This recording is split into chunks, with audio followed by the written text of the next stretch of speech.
Criswell, it's like Friday nights in the fall, but it's not Friday night and it's not the fall. But it's always a good time to talk high school football, and wanted to grab Coach Chris here because we're already looking forward to September.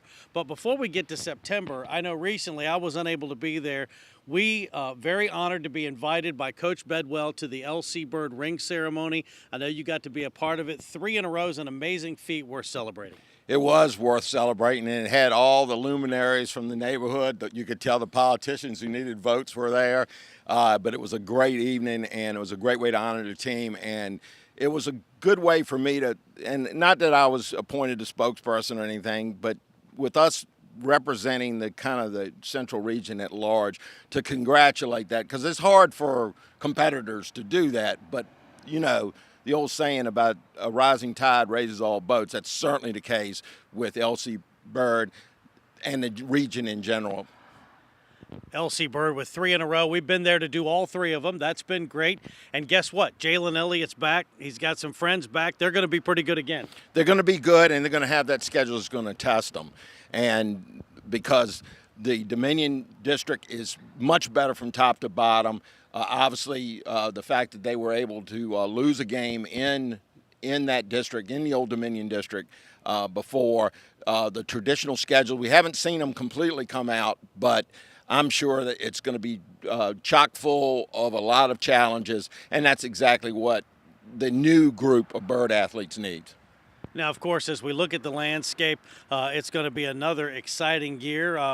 What jumps out at you as some of the storylines going into this season? I'm not going to say what I usually say, the usual suspects, but there's several things that do come up. Are 2 of the emerging teams going to be able to continue to stand tall? Henrico, Monacan comes to mind. In Monacan's case, they benefited from being down in 4A, and that's the other schedule. Is the other story is, you know, what is the new schedule? What is the new classification doing? It's giving teams hope.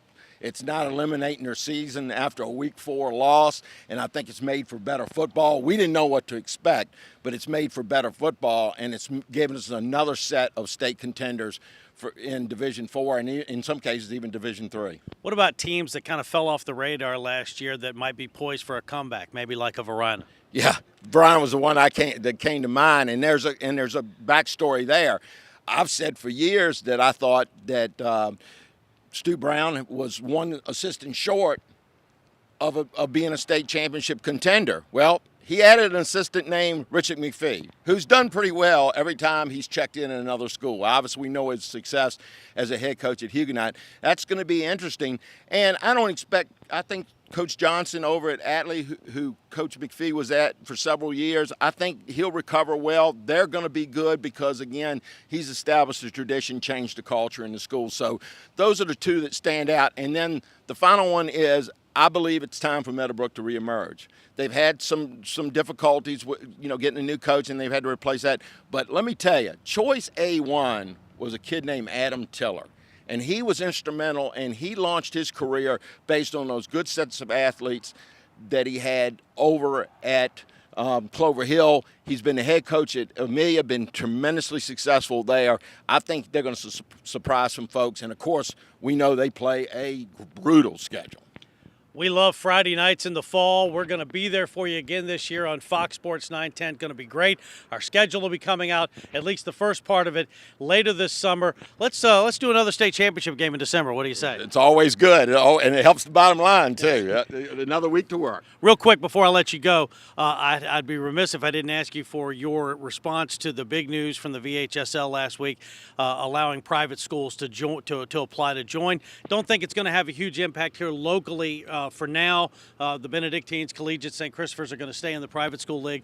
But this door becoming open, what do you think this could mean down the road? Well, I'm applauding it if what I think is going to happen is happen, where all of a sudden the teams that have established rivalries with these schools, Benedictine, Tucker, Collegiate, Godwin, one of the mainstays, if that becomes a game that counts for the Virginia High School League rating, I'm all for it, and I think it's very healthy. It's my understanding that will be the case. We'll see you in September or maybe August. Who knows? We'll check the calendar and the schedule. He's Gary Criswell. I'm Gary Hess.